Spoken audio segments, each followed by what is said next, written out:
TDP అధిష్టానం నిర్ణయంపై పిఠాపురం మాజీ ఎమ్మెల్యే వర్మ స్పందించారు. హైకమాండ్ ఏ నిర్ణయం తీసుకున్నా కట్టుబడి ఉంటానని స్పష్టం చేశారు. పలు రకాల సమీకరణాలతో టీడీపీలో మార్పులు జరుగుతుంటాయని చెప్పుకొచ్చారు.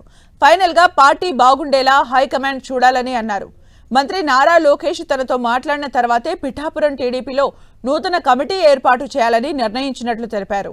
టీడీపీలో నాయకులే ఇక్కడ నిర్వహణ చేస్తారని, పార్టీ ఏ నిర్ణయం తీసుకున్నా దానికి తాను పూర్తిగా సహకరిస్తానని వర్మ స్పష్టం చేశారు.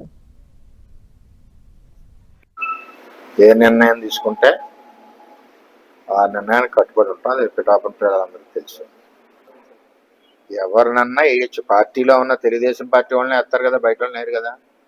ఎవరినన్నా వేయచ్చు, తప్పేమీ లేదు ఇందులో. నేను ఆల్రెడీ మాట్లాడొచ్చాను. నేను మాట్లాడిన దానికి అనుగుణంగానే కార్యక్రమం జరుగుతుందని కూడా తెలియజేస్తాను. పార్టీ సమీకరణాల సమయంలో కొన్ని రకాలుగా ఆలోచన చేస్తుంటారు.